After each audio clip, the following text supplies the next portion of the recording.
Good afternoon, everyone. We're so happy you're with us today. I'm Daisy Hutton, and I'm the publisher of Worthy Books, and I am absolutely thrilled to be here talking with philanthropist, entrepreneur, and designer Kendra Scott.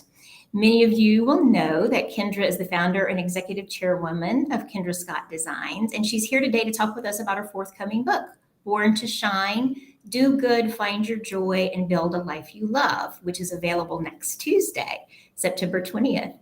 So, Kendra, we're actually going to open with a question from one of the participants. Well, first of all, let me say I'm so excited about this. This is my first ever live signing event, a virtual event, and it's so nice because I'm not able to get to all the places out there to meet everybody in person. So being able to have this opportunity to do this virtually and connect is so great. So I'm so excited about today. Well, I know there are a lot of excited people here today, and they're going to be even more excited when they actually read this book because it absolutely delivers to any expectations that they'll have.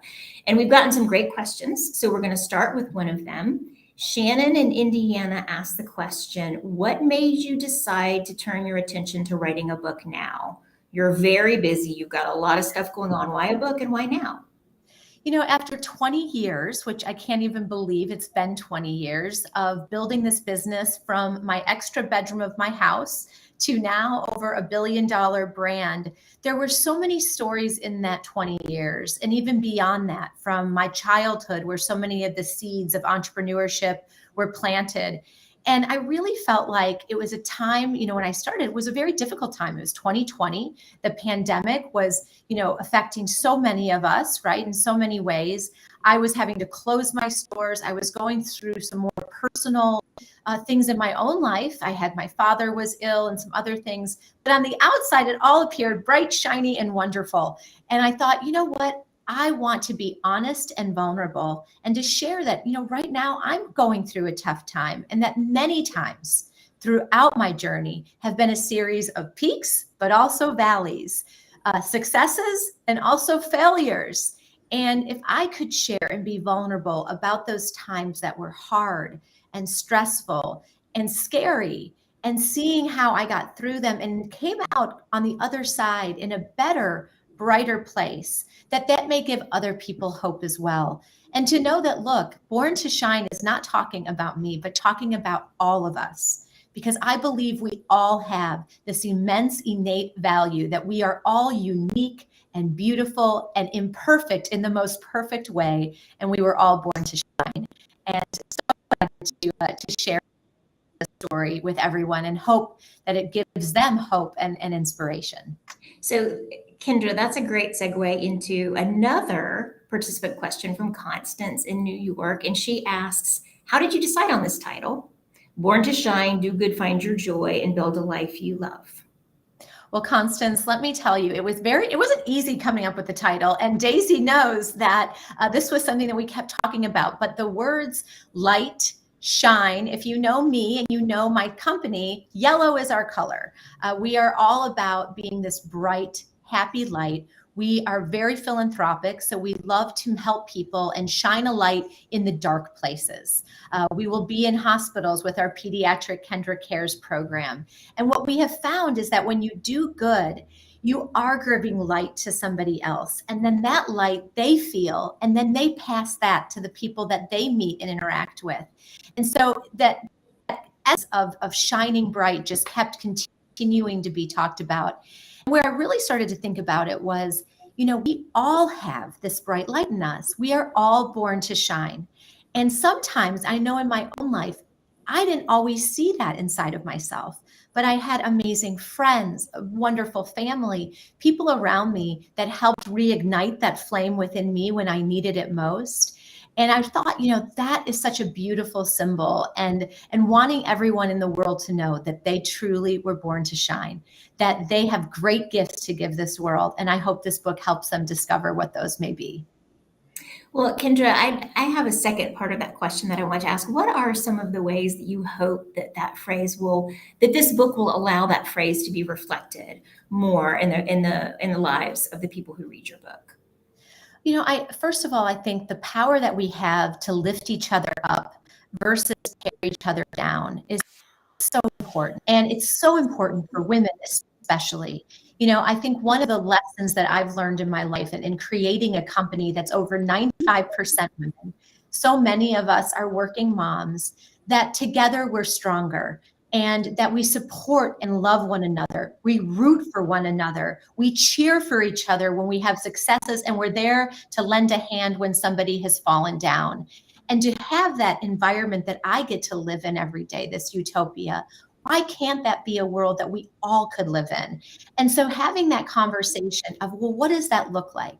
It's each small interaction that we have, whether that's in the coffee shop, how we may compliment somebody behind the counter or say hello and engage with them in a way that really connects. Or somebody at our office, maybe they get a promotion. And instead of the reaction of some people may say, oh, she got lucky, or why did she get that? Reversing the conversation and saying, I am so proud of her. What a rock star. That is amazing. And then that shifts the whole energy in the room. And so we have this power. We have this power to shine ourselves, and it will rub off. It will rub off on everyone you touch, and that will just continue. That's so fantastic. And I know that as someone who's spent a lot of time reading your book, it really, really made a difference in my life. And so I'm excited to see how that happens with your readers. And so it's time for me to make a pitch, because I am Kendra's publisher and her editor, and I know how wonderful this book is. If you haven't yet, you can pre-order your copy. You see a link on your screen, premiercollectibles.com. And I'm signing them right now. So, right? Yes. Like live. Beautiful on the inside and out is what this book is. So another question, Kendra, from the audience. What is the primary theme of your book? The primary theme, I think, when you're reading it, is really it's taking you on a journey of a life that hasn't always been easy, that there's been struggle along the way, and we all have these struggles in our lives. And I wanted it not just to be about my business. My business is one facet of my life, but I am a mom, I am a daughter, I am a sister, I'm a friend. And talking about all of those facets of my life, I thought was so important, that it was, you know, a love letter also to all the people and the places that I've been in my life that helped me kind of get through this. But I think for me, it has been a big one. The yellow thread, as I like to call it, running through the book, is how do we overcome that, and being able to know that when we're in these moments, it's hard to see on the other side of it.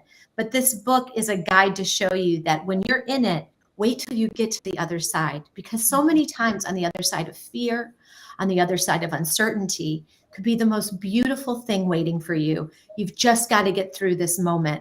And so for me to do that, I had to really share the stories and be vulnerable.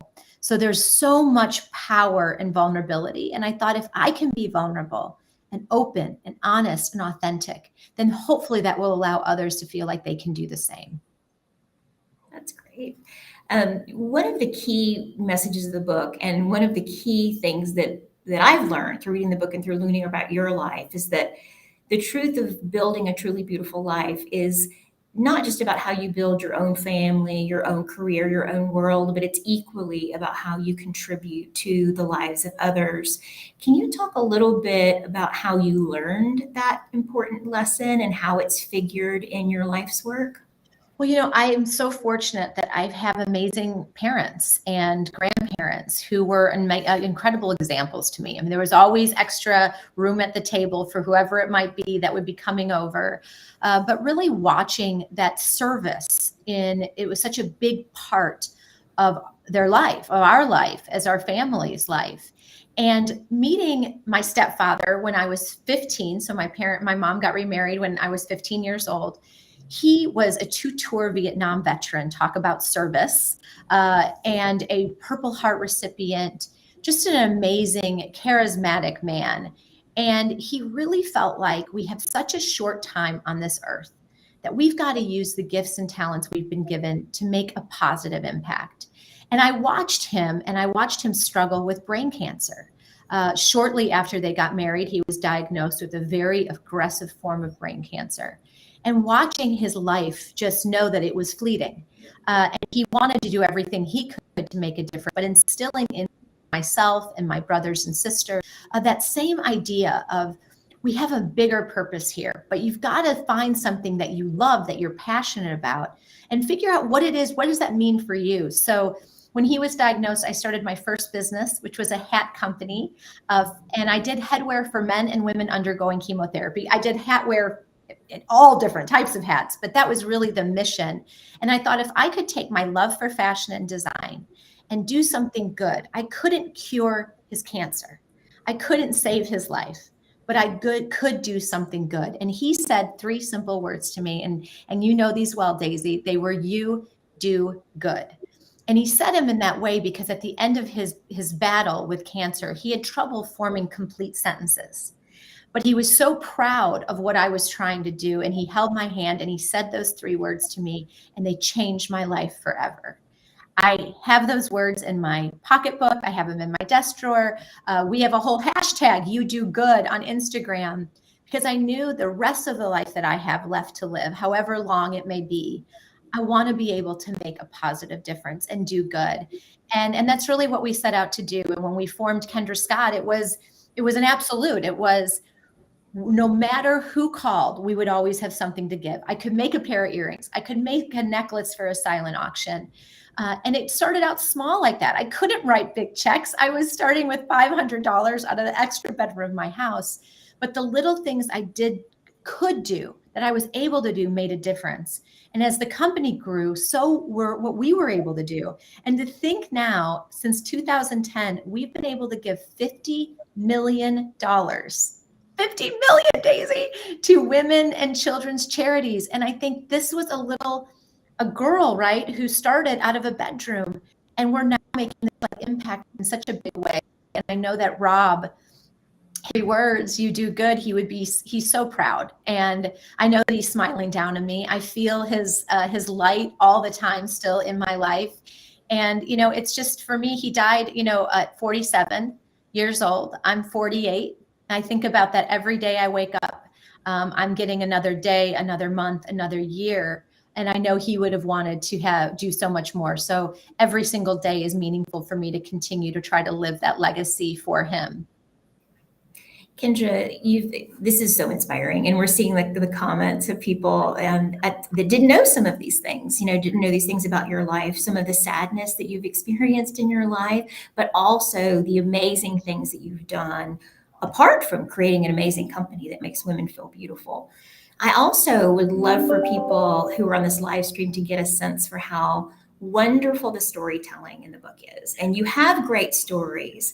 And you've got a lot of great stories about growing up in small town Wisconsin. So will you read one of those stories for us? I would love to. Well, I grew up in a little town in Kenosha, Wisconsin. And it's right between Milwaukee and Chicago. So we're right on the border, right near Lake Michigan. And, Wisconsin is just an incredible place to grow up. The work ethic, the values of that community are so rich. And we're such a big part, I think, of who I am today was growing up in that place, right? And in this little excerpt that I'm going to read, I had gone through kind of a difficult time in school, in middle school, which I'm sure many of you can relate to. And I know a lot of young women right now in middle school have talked to me about this, but I was bullied.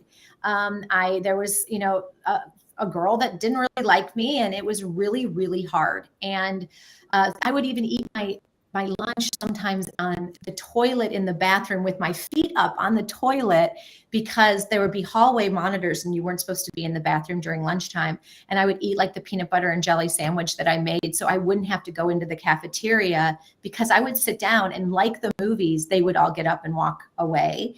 And it was just one of the hardest times. So in this excerpt of the book, it's after a dance at school. I had a few good friends. One of them and I were at the Pizza Hut, and we were eating pizza together after the dance. This is before cell phones, folks. So for those of you out there, we didn't have phones to even call my dad. I had to call from the payphone to let him know that I made it to Pizza Hut okay, and he was going to be picking us up later. And while we're there, a girl approaches me and says that the girl who has been bullying me wants to fight me in the parking lot. This is for real. And I say, I don't want to fight. I'm not a fighter. I'm a lover, not a fighter. I don't want to be part of this. But then convinces Dill come out there that she's just going to talk to me. And what happens is, you know, they called me Stickster. That was the name that they called me in school. Ended up getting hit. I mean, I wasn't prepared. I thought we were talking and ended up getting hit and getting beat up in the Pizza Hut parking lot. And this is the part where my friend had called my dad from that same payphone to let him know what was happening. And I'm just going to read to you where I was. So I say, I heard him before I saw him. My dad's souped up Toyota Supra came tearing into the parking lot, tires squealing. All 6'3" of Wisconsin cowboy lawyer got out of that car, and the kids scattered like roaches. Katie, who'd run inside to call my dad from the payphone, rushed to my side. Brittany didn't stop her assault until my dad strode across the pavement and picked her up by her collar. In my memory, she dangles in the air, swinging her fists and kicking, kids shouting, "Put her down, put her down." Don't you ever touch my daughter, he shouted, his voice rising with every word until it was a roar echoing across the dark sky. He was shaking with anger, but in his eyes, I saw his heart breaking. Since middle school started, I'd been miserable. Dad, I begged almost every day, I need to switch schools. Please, please, please don't make me go back. Kill him with kindness, Kendra, he'd reply, kissing me on the cheek before sending me off to school.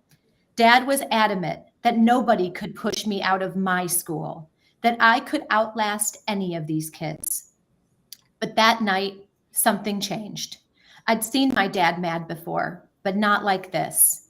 He paced around the living room, shouting like he was giving closing in the trial of his life, talking about how he was going to give the parents, the school board, a piece of his mind. Dad held bags of frozen peas to my swollen face until they were soft, and I cried, not just from the physical pain, but from the psychological torture I'd been through since middle school started. It wasn't enough to humiliate me. Brittany had to degrade me, dehumanize me, literally beat me down. And why? I'd been nice, and when that hadn't worked, I ignored her. The only other thing I could do was give up. I rarely saw my dad cry, but tonight his face was wet when he tucked me in. Dad, I cried, please just let me switch schools. Sure, baby, he said in that croaky voice you get when you're trying not to cry. Whatever you need. I fell asleep in his bed that night and spent my entire weekend at home too embarrassed to do anything. But on Sunday night, I did what I always did. I laid out my outfit for the next day. I finished my homework and I made my lunch. On Monday morning, my dad and I got in the Supra and drove to school, me with a fat lip and him in his smart suit and cowboy boots. Are you sure? He asked me as we pulled into the parking lot, and I nodded. Let's kill him with kindness, Dad, I smiled, and we walked into my middle school together. Kendra, as much as my heart breaks when I hear that story, my voice cracks. I still, every time I think about it, I go right back to that girl. It's amazing how there's certain moments in our life that you can get right back there. And that is one of them for me, for sure. Well, and you talk a lot about this. You talk about it in the book, and you've talked about it even here today about we still experience, especially women being unkind to each other. It's hard enough. We live in a world where it's still a man's world, and you talk about that a lot in the book too. But that story, so many things stand out about it. Your tenacity and your toughness, which was so far beyond your age. And then what a loving dad you had whose heart broke but was still there helping you be strong when you needed to be. And I just want to say to people on this live stream today, this book is full of stories that not only give you insights into your own life, but that teach you how to be different in the world as a result of the things that you learn and you read. And there's something about engaging with this book that makes you stronger as a person. And so I just want to encourage you again to pick up your copy, order it. There's a link right there. There's it right there on the screen. She's signing in them as we speak, and you will not be disappointed. We have another question, Kendra, that I want to put in front of you. It's from Stacy in Colorado. And she says, what is something that you wish you had known at age 25? That this too shall pass. I think, when the hat box, when my first business closed, I had dropped out of college to do that business. I had then lost my stepfather to cancer. I now had a failed business behind me. Really, it was one of the most difficult times, feeling like such a loser, such a failure, and really being so scared when I started Kendra Scott Jewelry a few years later to even tell people that I had started a new business, because I was so ashamed and embarrassed for my previous failure. And I wish then that I could have said to her, this and happening to you is going to give you incredible purpose and drive. And you will have resilience from this, and you're going to learn so much from this. But this will pass. And I think in that moment, I really felt like it was just, my life was over. I didn't know how to go on from here. And I think just having that reassurance of my future self to look back and go, all right, let me help you up right now. Dust off your jeans and, dust yourself off, because the best is yet to come, honey. Get ready. The best is yet to come. But in that moment, it really felt like it couldn't get very much worse than it was. Thank you, Kendra. That's fantastic. A question. Even with all the progress that women have made in the workplace, you are still one of a tremendously small handful of successful female entrepreneurs, and one of a very small number of female CEOs. Can you share with us some of the core lessons you learned about being successful as a woman in a world that's still a man's world? Yeah, well, first of all, there are more CEOs named John than there are female CEOs. So I just want that to sit for a minute. And it's frustrating, quite honestly. I have a chapter in this book called 9 to 5. And for any of you that have ever watched the movie 9 to 5, it's a 1980s movie. I watched it so much, my VHS tape wore out. But what I loved about the movie was it was this man's world, corporate world. And these three women, Dolly Parton, Jane Fonda, and Lily Tomlin, joined forces together to create an environment that is warm and loving, and that's able to give women the opportunity to have a great career, but also be there for her family. And I think that movie, as a child watching it, must have been like something implanted inside of my brain, because as I was developing my business, I thought the same way. Why can't we have that opportunity? We just need to have the support around us to do it. And like you said, Daisy, this isn't common still today. Look at how many years we are from that movie being released to today. And it's unfortunate that we haven't made more progress. That was a vision, a dream back then. And it's still in some ways a dream. And it's our job, I think, as men and women, to continue to support and lift women in and give them these opportunities for leadership roles. And it is something for me that I'm very, very passionate about. I love to invest in female founders. I started a school at the University of Texas. So a college dropout now has an institute. It's the Women's Entrepreneurial and Leadership Institute, and it's open to all women at the university. It doesn't matter what you're made of. You do not have to learn about the entrepreneurial mindset.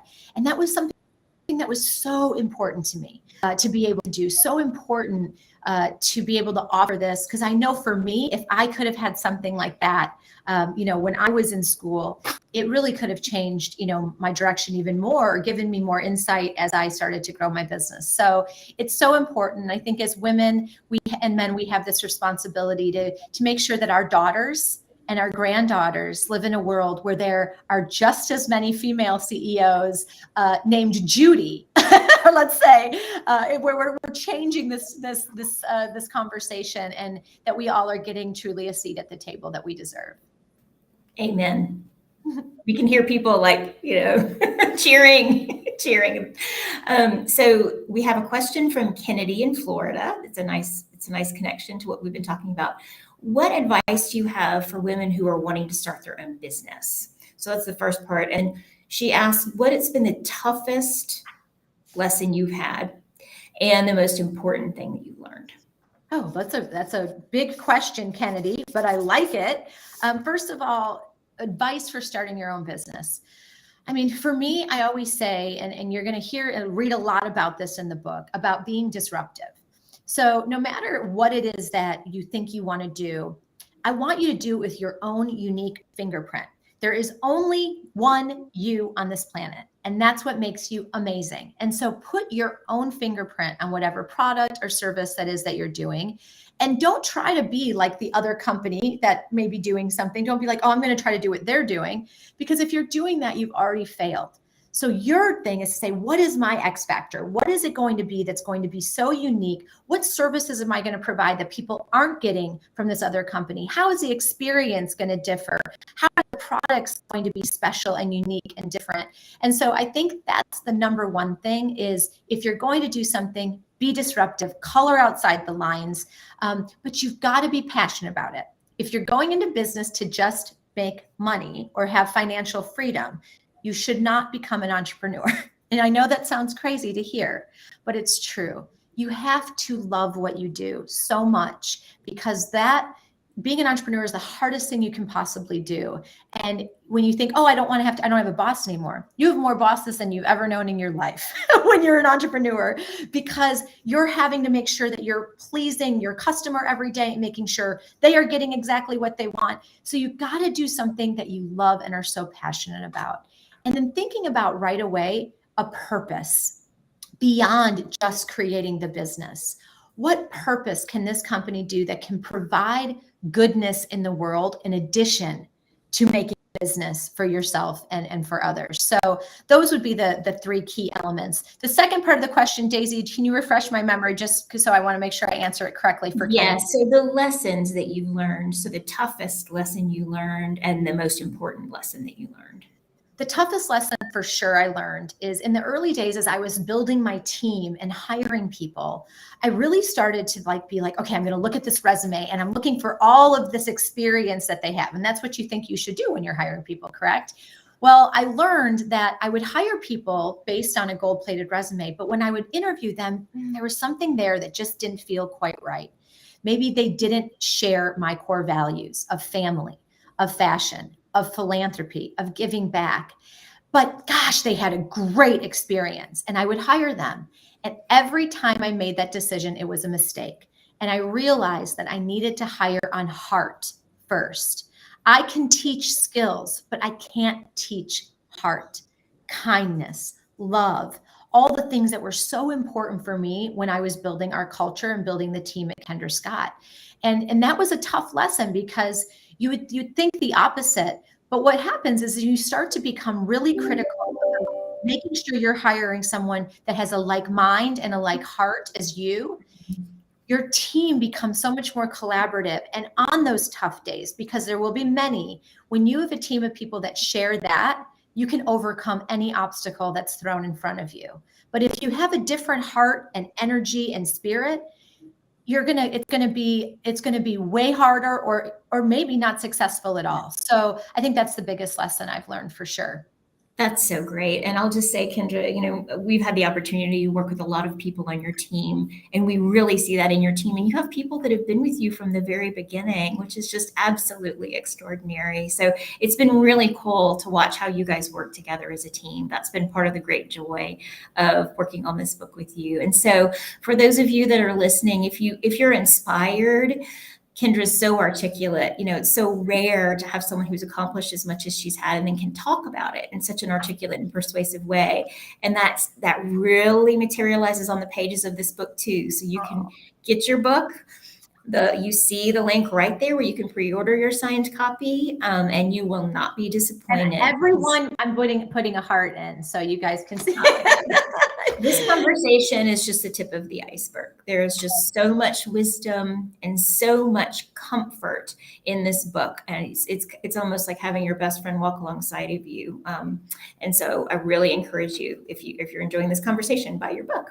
So Kendra, there's a lot of good takeaways too. I mean, I think sharing my story was one part of it, but it was the lessons, like you said, through those stories and having great takeaways and really like specific things that you can do too that really helped me throughout my journey, from kind of thinking forward and how I would look at where I wanted to go and then how I was going to build the roadmap to get there. And sharing some of those tips and tricks also was so important, because I think for me, I wanted this to be something that somebody could take and be like, gosh, I'm going through a transition right now in my life. I'm going through a divorce, or I'm starting a new career, or I'm thinking about starting a business, or I'm graduating and going into college. And, those big transitions are times when we can really not only reflect, but then also really think forward to where we want to go and who do we want around us in that journey. And that was a big part of this for me, is that I wanted people in any of those moments of our life to be able to pick up this book and find useful tools that they could use right away to help them navigate whatever it is that they were going through. Yes. So we got a really great question. It kind of connects back to what you talked about don't start a business unless you're really passionate about what you're doing. And I don't know the answer to this question as much as I've read about you. Abigail from North Carolina says, I love your jewelry. I got my first piece for my 13th birthday. What does your creative process look like when you're designing? Oh my gosh, it's my favorite. Okay, I'm going to be really honest. I love all aspects of my job. I love meeting my customers, but designing for me has always just been my escape. It's like my happy place, thinking about how people are going to wear it. And when I design something, I think about how it's going to make them feel. And also what activity in their life could they be maybe wearing this to? Is it a job interview? And this piece of jewelry could bring them a little bit of strength during those moments. Is it their wedding day, where they might be wearing my jewelry on the most special day of their life? And I think that's why it's so much. I spend a lot of time in stores. I love talking to our customers and seeing what she wants, what she needs, what she's loving, what she wants more of. And having that constant connection with our customers is so important to me and inspires me so much. And I love to travel too. I think I find a lot of inspiration in going to different places, meeting people from different backgrounds and cultures.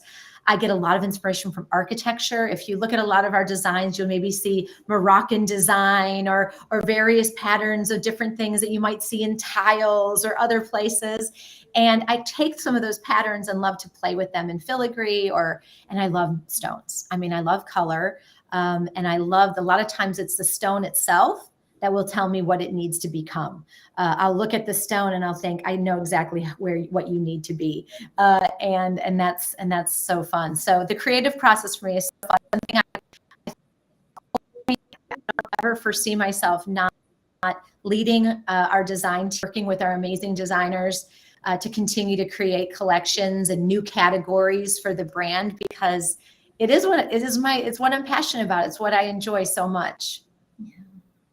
I could see, Kendra, your eyes lighting up when you talked about the people that you're designing for. It's just I wonderful. love it. I mean, when I see customers wearing my jewelry, in the early days, it was just like I was a maniac, and I would go right up to them and be like, oh my God, you're wearing my jewelry. Thank you so much. And now as I walk into events, I'm like, thank you for wearing my jewelry. And we created these little cards that said, caught you in your Kendra, that had a discount on it, because I wanted, anytime somebody saw somebody wearing our jewelry, to know that they were seen and how much we appreciated them wearing our jewelry. So it never gets old. And it's always like, it is truly like such an honor to see people wearing it. And it's so beautiful. So we have a question. Okay. That's a little bit of a difficult one. Catherine in Texas asks, was there ever a time you failed and you thought, this is it, I'm done? And yeah. You've talked about this a little bit, but I think one of the things that's so extraordinary about the book is you don't hold back, about the bumps along the road and the really painful times you've been through. So can you talk a little bit about a moment Yeah, where you? no, I mean, I think it's, for me, it was so important to share some of those moments because we've all been there, right? I mean, we've all been in these, and crying on the floor was, I think, hitting the floor is one of the chapters in the book because there have been those moments that were so unbelievably hard. When the recession hit, after I'd been in business now for 6 years, the bank I had banked with, I paid my line of credit on time, my interest, whatever it might have been, and they pulled my line of credit for just because I was considered high risk because I was a fashion and jewelry brand. I didn't have the money to pay back that line of credit. And I remember thinking, this is it. I mean, I'm not going to be able to keep this business. I had no investment capital. Nobody would invest in this jewelry brand, no matter how much I could show them that we were growing, we were getting all of these great accounts. And I remember just thinking, this is just too hard. Like, I just don't know how to do it. And I have those moments, and then I will get up and I'll be like, okay, you have a choice right now. I have a choice to just sit and wallow and cry and fail again. Or I have a choice to try to do one thing today that moves me in a positive direction. And so I started calling different banks and local Texas banks. And one of the Texas banks here in Texas has a female president of the bank, loved and wore my jewelry. And I had a meeting with her, and she was wearing my jewelry when I went in, and tears in my eyes, and explaining to her what was happening, and also telling her I had big plans for the future of this company. But if she could believe in me, I will pay back every red cent of this loan, and I will do much more than that. And she did. She took that loan on. But if I hadn't gotten up and made that one call and made a forward motion, I wouldn't be sitting here today talking to all of you. I wouldn't have written this book. So, I think there were many times throughout my journey where I thought this could be it. This could be the end.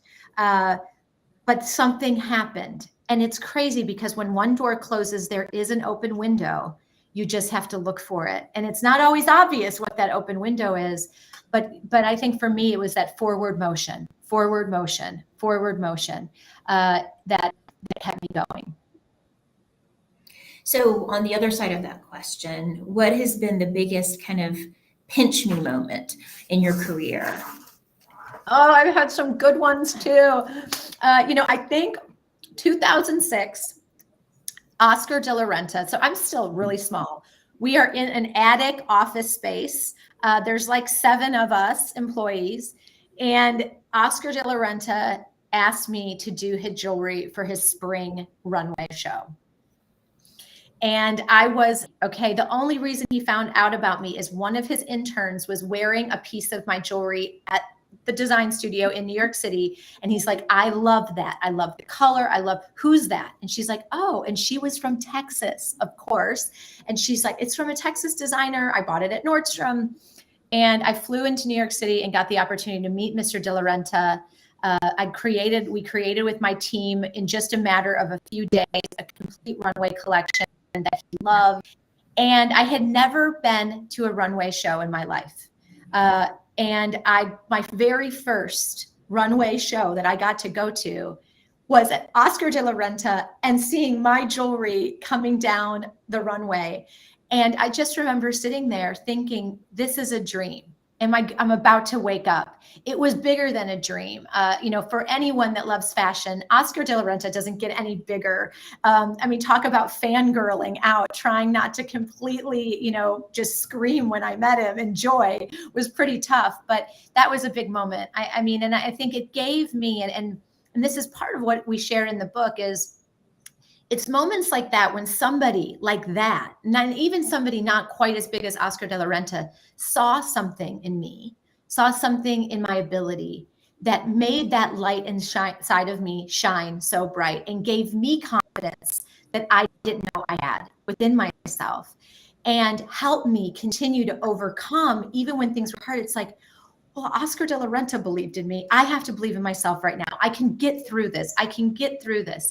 And I think that's such a big part of this story is, even, my first landlord believing in me and not cashing my rent check when I'd say, Mike, hold it. I don't have the funds yet, but I promise they're going to be in there. Him saying, absolutely, Kendra, let me know when I can deposit it. His faith in me that I was going to make good on this rent check gave me that confidence of like, he believes in me. I should be believing in myself, and how powerful that is for us to think about, and how powerful it is when we can do that for somebody else. Kendra, that's so cool. I thought about the question. How many no's do you think you've had for every yes that you've gotten? Oh. If you had to put a number on it. Oh, geez, probably 1,000 to 1. It's a pretty big number. I started to kind of get a friendly relationship with the word no, because I was getting it so often that I decided that I needed to like it more somehow. And so I thought, okay, what is no in a mirror? On. That sounds better than no. And so what I started to try to do in these no moments was learn from them. So if it was a buyer who didn't want to take my collection for their store, and she said, no, we're not interested right now, instead of it being like, well, that's it, it's over, I thought on, Kendra. And I said, okay, no problem. I'd love to learn from you. What was it that was missing in the collection? Is there anything I could have done differently? What were you wanting to see that I could show you? Because I would love to bring you next season's collection and take some of your input and hopefully present to you again. Would you be open to that? Well, sure, of course I would be. So a lot of those no's ended up turning to a yes over time, and keeping the relationship, instead of feeling completely defeated, as an opportunity for growth. And so once I got through that thinking of no differently, I actually looked forward to them in a weird way.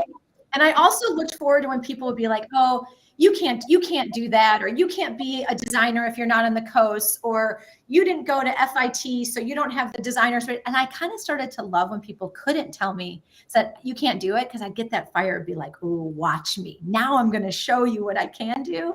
So I think it's how we embrace it. Look, it's not fun always getting told no, but I learned so much about myself during that time. One of my tricks, Daisy, was I would send cupcakes along with line sheets and samples to buyers from big department stores that kept saying no to me. And one of the buyers, after about the 8th package of cookies and cupcakes, called and said, Kendra, I've gained 5 pounds. Just come and show me your line already. And sure enough, we got in front of her, and we, that was actually one of our biggest accounts now that we have. So it's just funny how, yes, a lot of no's, but I'm thankful for them, quite honestly. Yeah. Wow. It just turns a perspective on its head. I think we all really need to hear that. I tell my teenage sons, no means no. The no on in the mirror. Very important. Glad you added that note. So actually, that's yet again, we have another good segue. Liliana in California wants to know the answer to this question. What is your favorite thing about motherhood? About motherhood. Oh, well, it's my favorite. I mean, I always say, before I'm a CEO, before I'm a designer, before I'm a philanthropist, I'm a mom. I'm a mom first, and my family comes first, and my kids come first. And I absolutely, every day I wake up and I think how lucky I am to be given this opportunity to be the mother of these amazing children. And they inspire me so much.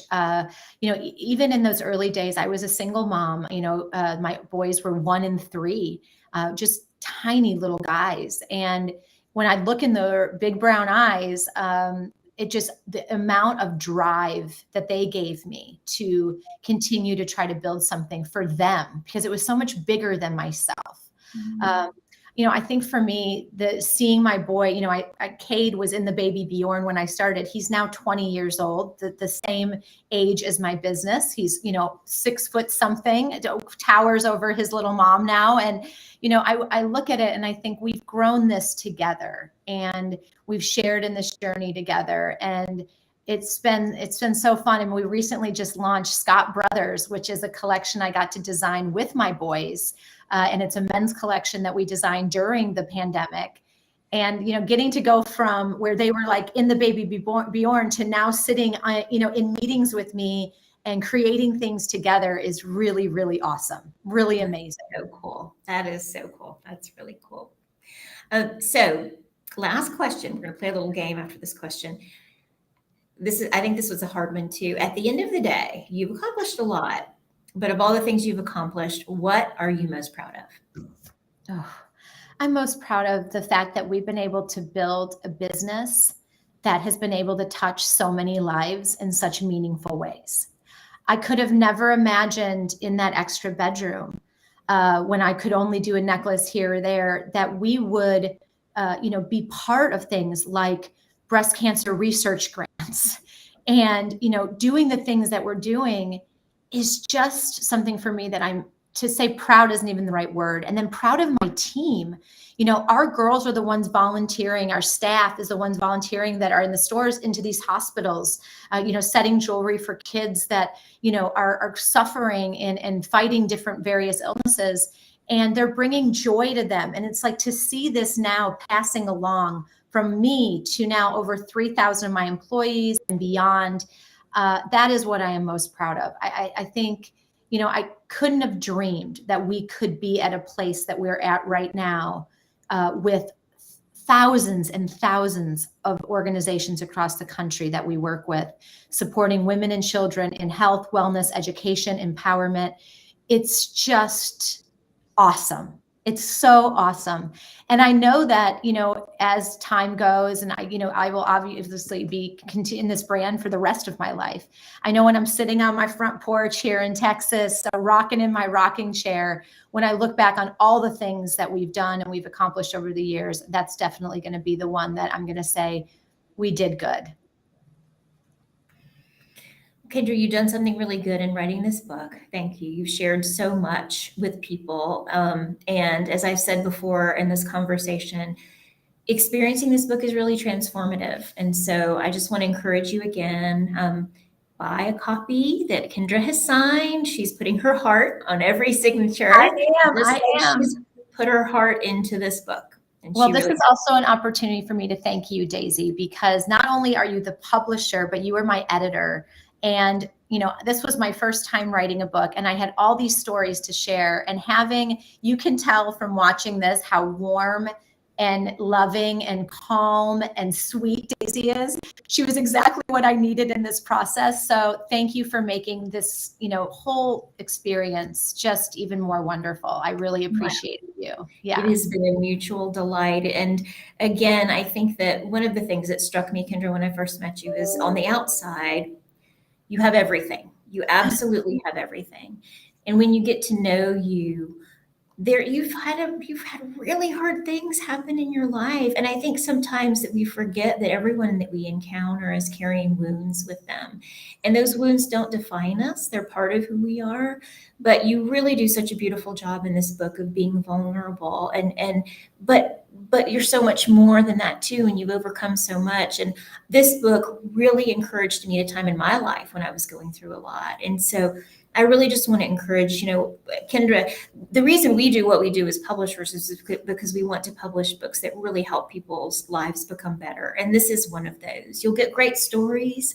You'll learn a lot of things about someone who's really had an impact on the world. But more than anything, you'll be comforted and you'll have some real tools when you finish reading it to implement in your own life. So we're so glad you wrote this book, Kendra. We're so glad that we had a chance to talk about it today. So we'll finish with this little exercise of 20 questions. You ready for this? The I'm 20 ready. questions. Okay, 20 questions. Let's go. Okay, yes. And I've never done this before. So I've got a lot of a lot of people are getting books. So I'm like over here going, I got to sign. I got to keep signing while That's right. Keep signing it's really, really hard to sign and think and talk at the same time, but we're going to try. Okay.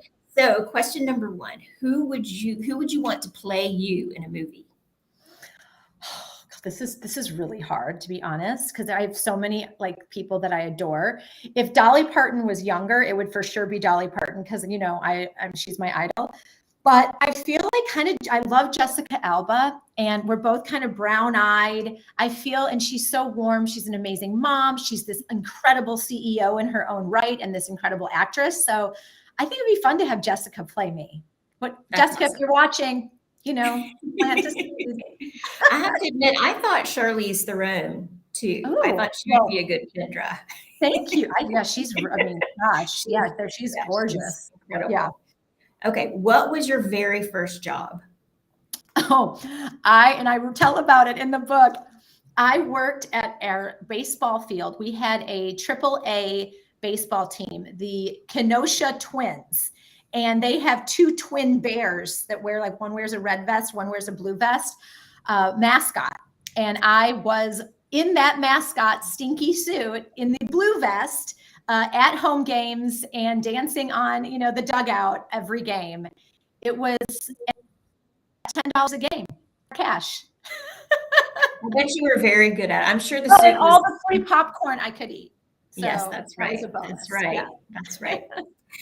What chore do you hate doing? What chore do I hate doing? I hate blow drying my hair. I know that doesn't seem like it's a chore, but the whole thing of washing and drying your hair, thank God we have dry shampoo, is all I can say. Because it has changed my life, because I literally dread the days that I know that it's not one more day for dry shampoo. I got to actually go through the process. Yes. Hey, Kendra, tell the people on this, tell them about what your employees have at their disposal relative to that. Oh, we have a nail salon in our corporate headquarters where you can get complimentary manicure and pedicures anytime during your office day. And yeah, it's fun because, we don't have time. Who has time to go do any more, I feel like. So we can make one more thing easier. Why not? That's awesome. We learned that about Kendra when we met for the first time. So that's cool. We would all love that. I see people in the chat talking about that. So Kendra, what is your biggest fear? My biggest fear. My biggest fear. Oh, rats. It's a good one. They're nasty. They carry diseases, really bad diseases. I mean, even like on TV, if I see a rat, I have to cover. I mean, it's like my whole body. I can't handle it. So my biggest fear is rats. I get it. That's a good one. What makes you laugh the most? Oh my gosh. I mean, my family crack me up. We have so much laughter going on in our family, but I love to laugh at myself. We're all very silly in this family. We're pretty, goofy. We're always telling jokes. So, I think my family absolutely crack me up every day. What is one thing you need to have in your fridge at all times? Topo Chico. What? Oh yeah, of course. It's a sparkling water from Mexico it's like more sparkly than most sparkling waters. It's a must-have in my fridge. My teenage boys like it. I've never had it. It's so good. Tip. Now people are going to run out and try that. What was your favorite school subject? Art, obviously. And we only had it once a week. Daisy, it wasn't enough. I know, isn't that too bad? Kendra, that would be a good cause for you, is getting more art back into schools. I mean, I always said if I wasn't doing what I'm doing today, I would want to be an art teacher. Mm-hmm. I would love to be an art teacher because it really was my favorite subject. Oh, this is a good one for you. Who's the most interesting person you met recently? Dolly Parton. Okay. I mean, going from my childhood idol to meeting her in person, she is every single thing I wanted her to be, and 100 million times more. The kindest, sweetest, tiniest little thing you've ever met in your life. She's just a tiniest little thing, but so full of love and kindness and just a hugger. And oh my gosh. I mean, I'm still like, I still can't get over it that we met. And we are now we're friends. Like, she's written me letters and she wrote in the book. I can imagine her life is a lot like yours. She spends a lot of her time doing good things for other people. So that's very cool. Yeah. That's a good one. What's your middle name? Lee. So my mom was Janet Lee and I'm Kendra Lee. So yeah, Lee. What's your biggest pet peeve? My biggest pet peeve. Oh gosh, I think I'm very, I always say like I'm a very positive person, but when people are, this is going to be terrible. I hate when people do that, because then you're just putting it out there that this is going to be terrible, and it probably will not be that great because you've already kind of put that out there. So before something happens, when I hear somebody kind of complaining about what's about to happen and we haven't even got there yet, it makes me cuckoo crazy, because I just want to be like, no, we don't know that. This could be the greatest thing, so it's like that, turning that around. I always tell my kids, it's the power of positive thinking. Yes. What is your favorite hobby? I love to garden. I grew, my grandparents were farmers. So I spent a lot of time on the farm in the summers, and my mom garden. And so I just love it. I love getting my hands in dirt. I love creating different, flower arrangements and things like that. So yeah, I love to garden. What is your guilty pleasure? Ooh, rosé. That's pretty tame. Okay. Well, I know. Yeah, yes. Do you have any hidden talents? Oh, I've got some. I'm a really good two-step dancer. I've lived in Texas since I was 16. My stepfather and my dad both would dance with me and two-step with me. And now my husband and I, it's like our favorite thing. If you are peering in my windows at night, you will probably see my husband and I two-stepping in the kitchen barefoot together, because it's one of our favorite pastimes. Make sure you save some time for that when you come to Nashville, for sure. Oh, I will. I would love to.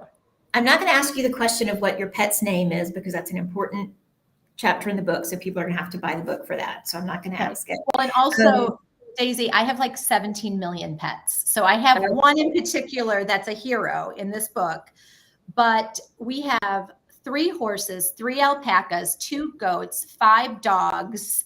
I feel like I'm missing out on something. We just keep getting more animals. So that's another part of my pastime, is I'm creating, I guess, a farm. I don't know. Yes. Sounds like it. What is the last album that you bought or streamed? Teddy Swims. It's very like jazzy. My assistant was playing it and I fell in love with it, and I just downloaded it yesterday. I'll have to check that out. Yeah. It's new for me. What is the last gift you gave? Okay, this is hard because I am a gift giver. I love giving gifts. Last one was a baby gift to a friend of mine, and I have to admit that is my favorite type of gift to give. Anytime I can go in and buy baby clothes or anything baby, I'm like thrilled. So I love it because so many of my employees, we all went through this phase, like everybody was single, everybody got engaged, everybody got married, and now everyone's having babies.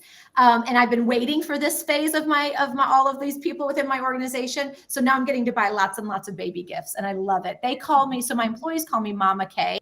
And now that they're having babies, I'm like, I don't want to be Grandma K. So I'm Auntie K. I'm Auntie K to all the Kendra Scott babies.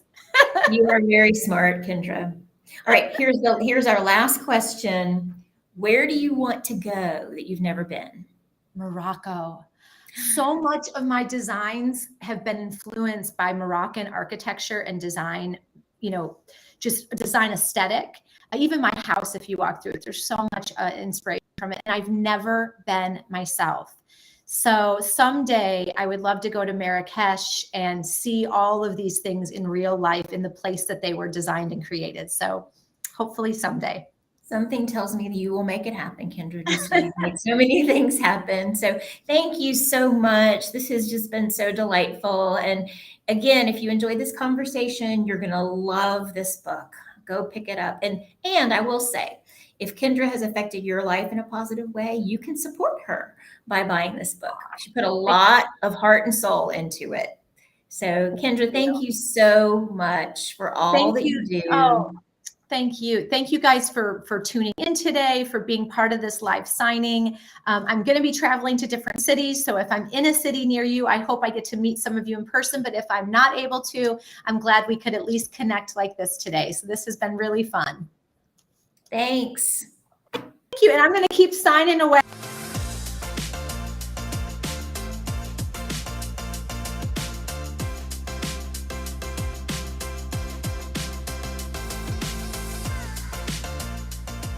Hey, this is John Acuff, New York Times best-selling author of 7 books and someone who's done a live signing. If you like the one you just watched, make sure you check out our YouTube channel. It's full of amazing authors having great conversations and signing books for viewers just like you. So make sure you subscribe, and thanks for watching today.